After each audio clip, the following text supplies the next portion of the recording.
Hello, welcome. My name is Mariya Javed-Payne, and I am a clinical social worker and licensed alcohol and drug counselor in the state of Minnesota in the United States. I am here to give you an introduction to brain spotting therapy.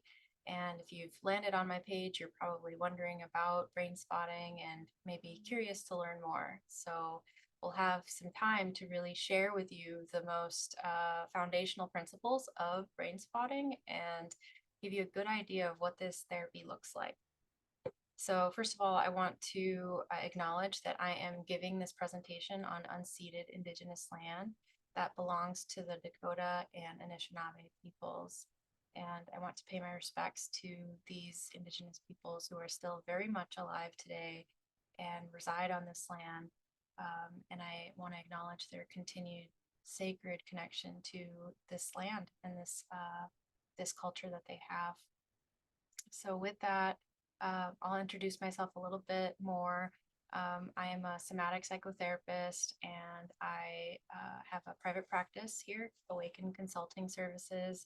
I offer brain spotting trainings all across the world and I work with complex PTSD and addictions. I treat people who are struggling with racial trauma, generational trauma, chronic pain, chronic illness, and those who are struggling with compulsive behaviors, as well as complex PTSD, chronic PTSD. I work with adults, I work with first responders, I work with people who are survivors of sexual abuse and people who are addicted to substances and wanting to recover. I'm also a person in recovery myself and have been sober for 14 years almost now. And I have brain spotting to thank for a lot of my own trauma healing that I've experienced. So, with that, I want to get into talking a little bit about trauma first and foremost. So, what is the definition of trauma? Trauma can be an experience that has been too much, too fast, too soon, or not enough. Neglect, some form as well.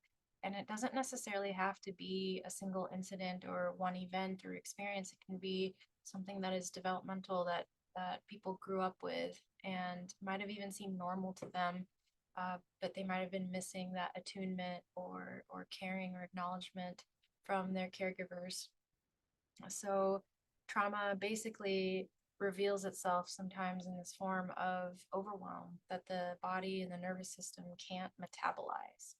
Um, what this does is it leaves these remnants or fragments of memories and material in the body, charge in the body of survival responses. So survival responses that are look like fight, flight, freeze. Responses are also fawn and collapse are responses from the nervous system when a person has experienced so much arousal or distress that their system gets overwhelmed by it and they aren't able to then come back down into what we call homeostasis. And homeostasis is a really big piece of working with trauma. I want to talk about this as a really core foundation. So, homeostasis, we think about it as like physical, oftentimes. So, your heart rate, your respiration, your blood pressure, each cell has a blueprint of what homeostasis looks like for itself in the body. But we don't think about homeostasis in emotional terms as well as often. And emotional homeostasis looks like uh, feeling grounded, feeling calm or neutral or content or engaged with other people. Um, maybe a softness that an openness that we have, and that's blueprinted inside of us. So the key here is that um, our body knows when we're going into exercise, right? That we're going to increase the heart rate and respiration when we're exercising. But when it's time to come back down, you're done exercising, your body knows to bring it back into resting heart rate if you're a generally healthy person. But with trauma, what happens is that the body needs support. The mind, body, spirit needs support to get back into homeostasis. And what's needed, for emotional healing is attachment, connection, attunement. And if we didn't have the resources during the trauma, or it didn't feel safe enough for our brain and our body to discharge that trauma, we didn't have the support we needed from our friends, family, people around us, society, didn't acknowledge what we experienced, that trauma and survival reflexes tend to stay stored in the brain, in the deep brain, and don't have a way out. And we see that then looking like symptoms. So what our goal is to naturally help people access that homeostatic ability that they have and bring their bodies and their brains back into homeostasis when we're working with emotional healing. And we support them by doing that, by offering a great deal of attunement and compassion. And we'll talk more about what those foundational principles are in Brainspotting that support this process of the brain returning back into homeostasis after, a traumatic event has happened or experiences have happened. A little more on trauma. So trauma can be, like I said, a single incident. It can be developmental. It can also be societal and generational, ancestral trauma. So that's a lot of work that I do in my practice, is including people's histories, their lineages, into what's happening for them right now, and working with not just them, but oftentimes the generations before them, and hopefully the generations that come after them. So with that, we'll talk a little bit too about the brain and homeostasis before we move on. And the brain is, in order to have homeostasis, is consistently scanning itself all the time. So the brain is scanning itself and the body, and it's doing that all day long. So if you have a bacteria or a virus or something that enters your body, the brain is going to send something, white blood cells or an immune response to that area to help bring the body back into homeostasis and not be sick anymore, for example. So the same goes for emotional healing, that when we actually locate a brain spot, we're telling the brain, here's this incident, here's this issue, here's this memory, this charge, and we forgot about it. We lost context for it 20 years ago. Life happened. We, don't remember maybe the details of it, don't know how it all accumulated in this way, but we're going to guide the brain to locate where that information actually lives inside of itself, so that it can begin to discharge, release, and then come back into a place of resolution, hopefully. And I think it's crucial to know that dissociation is often a normal part of trauma. So we might have trouble accessing what happened. We might have trouble remembering the details of it or where it came from. And that's normal. It's natural. It's actually part of how we survived the experience that we had, was to actually shut it off. And what we think is happening in the brain when there's dissociation is that those neural networks where that information lives actually sort of get shut away, and the memories kind of go into a capsule. This is all kind of quantum, but the memory has to sort of be protected, because the brain had to say, we can't deal with this right now. We have to survive. We have to get through whatever happened, and we need to move on and tuck this away. So when we find a brain spot, we are actually assisting the brain in tapping into that neural network or networks that information lives in, and helping to then release all of the charge that's stored inside of it. So that being said, let's talk first about how Brainspotting was discovered. And I say discovered because it's not something that was developed or created. It happened spontaneously and naturally. And David Grand is the developer of Brainspotting. And in 2003, so 20 years ago on this date, he was working with an ice skater, and they'd been working together for about a year and a half or so, and then they'd been doing weekly 90-minute sessions, and he was an EMDR therapist and in the high ranks of EMDR, and he was working with her. They'd address injuries that she'd had, her parents' divorce, other things that had happened in her childhood. And he often worked with clients to support them in performance. So, athletes, musicians, artists, creatives, and she was struggling with this one jump called the triple loop. So, what would happen is that she would actually kick out before that third twist happens, before you land. And so in this one session that they were doing EMDR, he was moving his fingers, across her line of sight. And as he was doing that, he noticed that at one place, every time he went across, her eyes would like wobble, just like the iris you would notice would do this little freeze and wobble. And as he did that, and kept seeing it over and over again, which later he realized this is a reflex.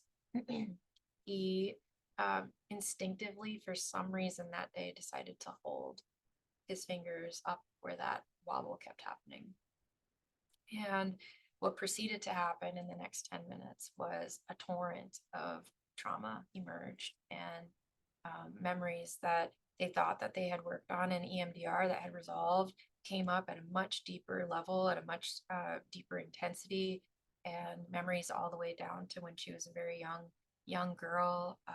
Maternal abandonment, other themes like this came up. And afterwards, they both kind of like looked at each other and, didn't exactly know what had happened. But he noticed that the processing at a held spot went a lot deeper than some of the places that they had gone through in EMDR. And what was super interesting was that the next day, she called him and said, "Hey, I landed the triple loop." And she never had an issue with it ever again. So he realized, he might be onto something here, and decided to tell some of the other therapists that he supervised at the time about it. And they started, using this held kind of position when they noticed eye anomalies happen, and had similar results. People were processing at a much, much deeper level. They were experiencing really deep kind of body sensations, and having resolution with a lot of their own traumatic experiences.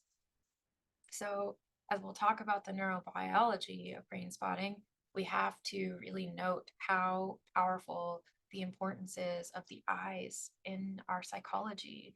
And I feel like everyone should know about this, that our eyes are so crucial to impacting the information that comes into our brains and our bodies, and also how we feel. So, the umbrella term for brain spotting is where you look affects how you feel. And if you want to try it out, just kind of move your eyes around and look, and tune in to how your body experience changes as you look in different directions. And it's something to just be curious about right now. So, talking about the eyes a little bit more, our eyes are literally an extension of our brain. Our optic nerve goes directly into our subcortex, our midbrain. So underneath the neocortex is the subcortex, and then we have the brainstem, which is at the base of our skull. And the brainstem, it has to do with focusing on autonomic processes in the body, like your breathing, your heart rate, things that we don't have to often think about. Our subcortex has a lot to do with our motor coordination, as well as memory storage, as well as uh, storing information related to fight, flight, freeze, or contentedness, safety, and feeling okay. And the information that comes in from the outside world then goes into our brain and into our subcortex through the optic nerve. And our brain then decides, we're crossing the street. We need to look both ways. We need to see that there's a car coming. Oh, we need to not cross the street right now. We're going to hold our body back. And now we're going to, engage in a motor response to move, for one example. So the eyes have 200 million working parts, and it's a very, very complex organ. The back of the eyes, the retina, is actually made of neurons. So it's actually part of our brain. It's the interface that our brain is using to connect with its environment. And it's it's the most powerful sense that we have. So the brain, devotes about 60% of its energy to some form of visual processing. So we can't underestimate the importance of the eyes and its connection to survival, connection to taking in input from around us in our environment, and how the eyes then translate that information into the subcortex to then have us engage in some kind of response to our environment. So, what we found out in brain spotting is that the brain not only uses the eyes to take in information and locate information in the outside world, but we found that brain spotting uses, or the brain uses the eyes to actually also locate information within us. So, one metaphor you could think of with what is a brain spot is that we are locating the file of where that information lives inside of our brain, and the access point is our eyes. So when we hold our eye position in a certain spot where we experience the most like resonance or connectedness to whatever it is that we're feeling, noticing about the issue that we're wanting to work on, we're actually pinpointing and anchoring the awareness to the brain of where that information lives. So, more on a brain spot. What is it? It's a neurobiological anchor. So, this anchor is grounded in the body and brain experience of whatever that issue is. And oftentimes, when there's avoidance or dissociation, which is common, for trauma, um, we need something like an anchor that helps us to access that information. Once we access where that information lives, we are then inviting the brain and the body to begin to reconcile, to discharge, to release, to process the charge of the emotions, the sensations that are still related to that issue, that are living in the body, that didn't get a chance to complete when the trauma actually happened. So our goal is to then engage, going back to homeostasis, that the brain's capacity to then locate, find the issue, and release it. And what's crucial to this is the attunement. So the body and the brain has to have an experience of relative safety in order for people to even go into that and process it. So the position of the clinician is really, really important about how the client can process and actually access those things. And the more attuned you are, the more you know how to be with someone, and you offer your presence in their processing, the more powerful the sessions are, and the more powerful their healing can be. So, I want to talk a little bit now about the subcortex and the neocortex. And this is again differentiating why brain spotting is different. We'll talk more about that later, but some of the core pieces of brain spotting is that we focus more on the subcortex than any other region of the brain when we're doing a session. So, why is that? The neocortex, our frontal lobe, is actually not really responsible for emotional regulation. It has more to do with critical thinking, judgment, higher order processing, but the neocortex is more linear in its way of thinking, and it doesn't a way of processing, and it doesn't really have as much to do with regulating our emotions. However, the subcortex has a lot to do with emotional regulation, and remember, the eyes are connected right into that subcortical area. um, our goal in therapy ought to be to help people access the regions of the brain that are actually related to the work that they're trying to do. And if it's emotional healing work, we want to help people stay as much as possible in that region of the brain. And so, one of the differences you'll see about brain spotting is that we talk oftentimes a lot less than we would in therapy. So, uh, the reason for that is because the neocortex has to do with language, and the subcortex is not as involved in language processing. So when we are talking, we're actually bringing people back into their neocortex instead of having them stay in the subcortex, where that processing can happen, where that reorganizing of the material that they're trying to work on can happen.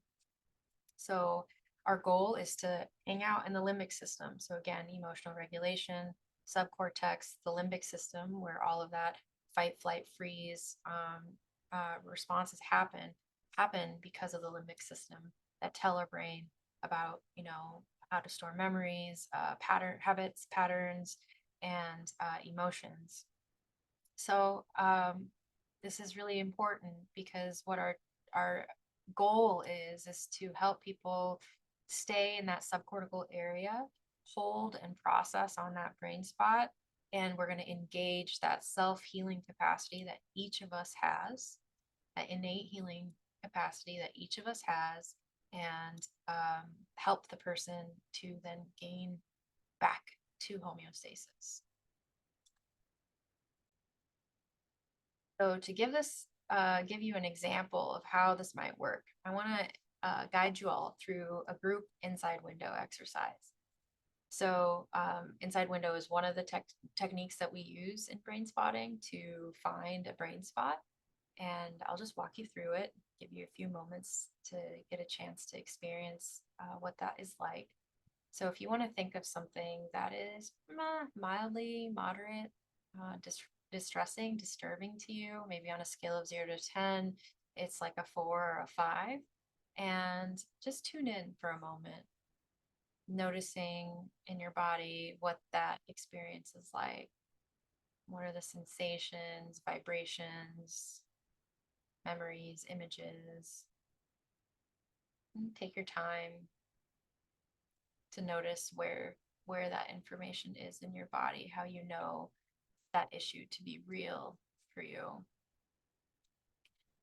And once you have that, go ahead and, with your head facing forward, just move your eyes over to the left as you continue to tune into that issue, sensations, experience related to that issue, and see if you notice more awareness of it as you look over to the left. Now bring your eyes straight ahead. See if you notice more or less activation related to the issue here.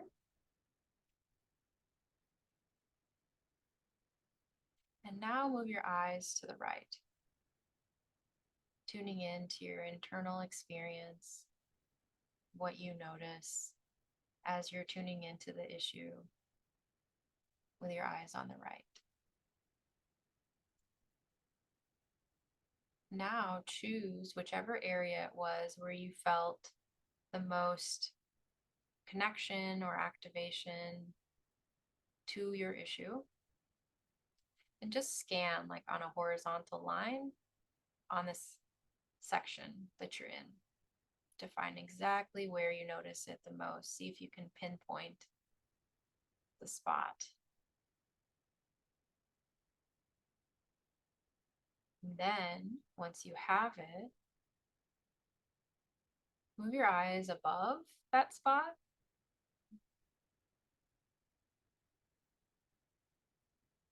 Checking that out. Then move your eyes below the spot. What we're trying to do is locate exactly where you notice that issue or experience the most. And once you have it, what we would do is have you keep noticing what comes up. And the clinician is going to be guiding this process of helping you to notice what is it that's happening inside. So once we locate a brain spot, the brain starts to go back in and access those neural networks where that information lives, where we can then begin this reconciling process, where the memories, the activation can be reorganized in a way that doesn't hold the intensity or the discomfort, where we can help the body to release those things and allow the system to then go back into homeostasis. So if you were able to find a brain spot, great. If you were not, don't worry, there are other techniques that we can use for people who aren't able to find a spot with their own internal experience. There's other techniques where the clinician can actually notice reflexes and find a brain spot. So rest assured that if you have a brain, you have eyes, you have brain spots. I want to share now about the principles of brain spotting and some of the philosophy that we have as brain spotting clinicians. Some of the core pieces are that we completely trust in the brain and body's ability to heal. We wouldn't be where we are today as a species if we did not have a powerful, profound capacity for adaptation and survival. And so when we are processing and working with trauma, we as clinicians deeply, deeply trust in this millennia old powerful ability for survival that we each have. All living beings have this. And we also really focus on being client centered. So the client is the expert of their story, of their life, and their nervous system knows more than I could ever know about them. Their brain and body knows more about who they are and what they are holding and what they've experienced than I ever could. And so we trust the brain's capacity to go where it needs to go when we're processing and allow that to happen and create a really, really solid container for that to happen. We value being as anti-oppressive as we can. So when you actually give back the power to our clients to know where they need to go, their system is able to heal. And we don't act as if we know things that we have no way of knowing. So there's a level of uncertainty when you're working with trauma and in life, I would say, anywhere we go, there's really nothing that is truly certain. We might have the illusion of certainty that we like to give ourselves, or our neocortex likes to give to us. But the truth is that life is uncertain and trauma is uncertain, and we can never really truly know what all a person is holding inside of them. So we value this relationship and the attunement above all things, above needing to be right, above needing to you know, try different protocols with people as a cookie cutter approach. Instead, in brain spotting, we are very, very flexible and we meet people where they are. And we, again, trust in their capacity for healing. And that is so important because many people have lost trust in themselves and their body's ability to heal. And we want to offer psychoeducation to people about trauma as well. So brain spotting clinicians focus heavily on depathologizing trauma and symptoms and disorders, right? And we actually describe them as adaptations to stress. There's so much systemic oppression and stigma in the mental health field um, around mental conditions, and we need to actually see that all of these behaviors, patterns, habits, symptoms that we have are the brain and the body's way of trying to adapt to situations that are difficult.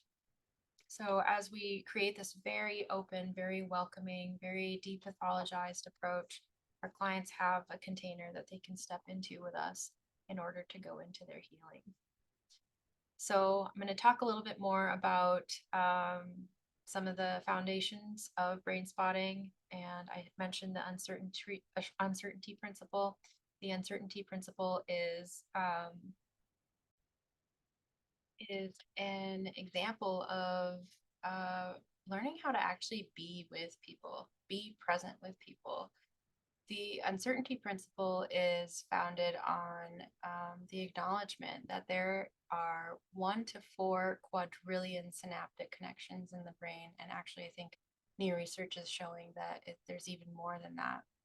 And if we really think about that, that's like an infinite amount of synaptic connections, an infinite amount of how information can travel in the brain. And we really can't truly know, right, where the session is going to go, what is going to happen, what is living inside of somebody in its fullness and entirety.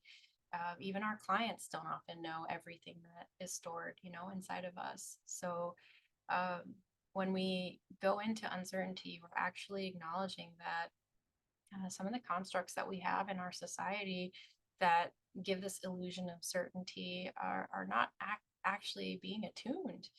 Um, and uncertainty allows for attunement. I can give an example. Have you ever talked to somebody and, we're telling them about how you feel about something and they wanted to fix it and tell you a response right away to make that problem, better or go away. And maybe you felt like you wish you would have just been listened to and heard. That's an example of certainty, of needing to be right, needing to know how to fix it or do something. When we actually stay in a place of presence and curiosity with our clients, we are showing them that it's okay to experience whatever it is that they're experiencing, and that all we really need in order to truly heal is to relate to our emotions and experiences in a compassionate way with empathy. And so uncertainty is this, the bottom floor of how trauma processing happens. And we it means we need to let go some of this belief that we know what we're doing, and that can be really scary for clinicians. And so in our trainings we talk about ways to work with that and to know what we're needing to look out for and watch for in the nervous system, looking at sympathetic arousal and parasympathetic processes that are happening in the body that can give us signals about where the client is at. So the key here is that uncertainty and attunement go hand in hand. And the more uncertain you are, and in that place of being okay with it, the more you can be fully present and grounded with the other human being that you're with. The next thing we're going to talk about is the dual attunement frame. So in Brainspotting, we utilize this dual attunement. And what that means is we are attuning relationally to our clients. So that's pretty common. We are taught this in school if you've gone to school for therapy or medical school or what have you, and how to build a relationship, have empathy, build rapport with our clients. We are also adding another layer though to make it dual, and that is the neurobiological attunement. So we're not only noticing the client's neurobiology, that can include reflexes, it can include their affect, their body language, what nervous system state they might be in, but we're also attuning to ourselves and our own neurobiology, because sometimes in trauma processing, we can also get activated, right? That's natural, normal.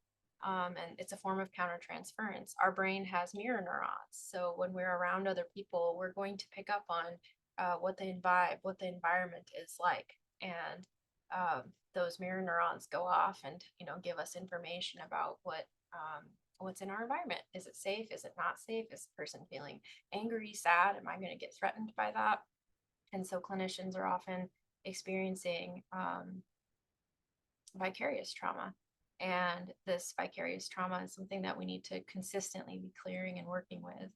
So in dual attunement, we're attuning relationally and neurobiologically to the other person, but we're also doing that for ourselves to offer the most grounded, calm nervous system that we can because of those mirror neurons. So if the client in front of us is experiencing trauma, our body needs to be as regulated as possible so their mirror neurons can pick up that it's actually okay in present time. This issue that I was experiencing, it tells the brain it's over to some degree, that the environment that I'm in right now is actually truly okay, as they're recalling past events and experiences. So dual attunement is really what helps the processing to happen. Without the dual attunement frame, we wouldn't be processing. And we don't make assumptions. So there's this cute little saying in Brainspotting that we're going to follow the tail of the comet, and the head of the comet is actually the client and their nervous system, and we're in the tail. We're following them. We're following their neurophysiology. And this is why we utilize weight. Weight is the next concept I want to share, and that is the concept of why am I talking? So I mentioned earlier that in brain spotting, we talk oftentimes a lot less than we would in a regular talk therapy session. And that is because the neurophysiology is moving way faster than our neocortical brain can offer language. So the subcortex processes 10 times the speed of the neocortex. So by the time we've offered a verbal intervention, the client's subcortex has already moved on to the next thing that it's looking at. And so when we intervene verbally, we're very choosy about it. We're very poignant about our language that we're using to help the client actually go deeper into the processing so that they can get into as deep of a place of resolution as possible. So that being said, these are some of the core principles of brain spotting. If you attend a phase one training, you'll get to hear in depth over the 3 days of what these are all about and get to know how to utilize them in practice. And I want to talk about applications now. Brain spotting can be used for just about anything, and it can be modified. So for clients who are really, really complex, we have a resource model that we work with to support people who have high levels of dissociation or numbness or bluntedness. Um, we can adapt brain spotting just into about every type of practice that we do. You can do brain spotting for 5 minutes. You can do it for a whole session. In my practice, I offer intensives. And so brain spotting intensives means that I work with people for upwards of 5 hours, 6 hours in a day, of course, taking breaks. And I work with them for multiple days. So in that model, I'm able to really, really support people in getting to the root of the issue without the confines of a 60-minute therapy session. But I've offered brain spotting in a variety of settings, and I've done sessions for 20 minutes, 30 minutes when I used to work at a medical clinic, and all the way to the 5, 6 hours that I'm telling you about now. So you can work with brain spotting for people who are struggling with anxiety, depression, PTSD, ADD, ADHD, developmental concerns. We can work with folks who are needing support with chronic pain or illnesses and working on the sensory. So if you're able to find a somatic kind of experience around the issue, you can find a brain spot for it. And we can support people in nervous system regulation. We can work with people who have traumatic brain injuries. Of course, we're going to need to use the scope of our practice and support folks with the knowledge base that we have and get additional knowledge for populations that we might not be as familiar with. We can work with adults, couples, groups, children, and teens. We have brain spotting clinicians who have even worked with infants and animals. So it's very, very widely applicable to a lot of concerns that we live with in our daily lives. And like I said, brain spotting can be integrated. It can be used as a standalone, but it can also be integrated into many different modalities. So IFS, sensory motor, psychotherapy, somatic experiencing are some of my favorite ways to combine brain spotting. But people use it with CBT or DBT, any kind of way of like getting people into their brains and their bodies, getting into the soma. And I have people who come and get trained, and they are massage therapists or Reiki practitioners, physical therapists, medical providers. So it's really, really widely effective for working with a lot of different conditions. And I would say that my favorite thing about brain spotting is that it gets us into our bodies. It gets us into awareness of connection in ourselves, places where we might have disconnected from. And when you're in your body and you can, heal some of the pain that's there, you can also have so much more choice every day around the things you want to do or how you want to feel, all these things that trauma often shuts down. So with that being said, I also want to talk a little bit about some of the tools we use in brain spotting. So we use a pointer. Here's a pointer, and I put a little topper on it so that people can see it when I'm doing video sessions. But we use the pointer to locate different brain spots. We also use bilateral sound and headphones that it isn't necessary, but many clients benefit from having bilateral music that is playing gently from ear to ear, and that gives that integrative effect for both hemispheres of the brain, um, and accesses and engages the parasympathetic nervous system, which is the grounding, calming part of our nervous system when we're feeling or wanting to feel more regulated. We also use goggles that cover up one eye or the other. Here's what they look like. So you get to learn how to use this in phase 2. But these goggles are used for blocking out the light that comes in one eye. And what that does is it actually cuts off the visual stimulation from the outside world. So it often helps people to feel less activated and become more and more aware of their internal experience. So we have both eyes that we can black out. And we want to be in an environment where we can have a experience for the client that feels, contained and supportive. You can do brain spotting online. You can do brain spotting in person. I even do phone sessions with people, so you can learn all of the various applications of how to offer this modality. And the research is really showing that brain spotting goes so deep into the brain and has had efficacy even more than EMDR in being able to resolve activation around traumatic incidents. It's had several surveys and research studies that have been done on its efficacy, and there's more and more research coming out as the field of brain spotting grows.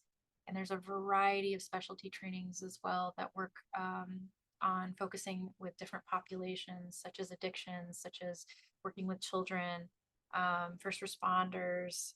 There's so many out there. So anyway, I hope that this informational webinar about brain spotting was useful to you. And if you're interested in learning more, we would love to have you join us for a phase 1 training or phase 2 training, and learn how to use these skills to transform the lives of the people that you're working with and continue the beautiful ripple healing effect that is my goal anyway, to change trauma in our communities and how we offer healing to folks in a truly loving, compassionate, and embodied way. So thank you so much, and we hope to see you soon. Take care.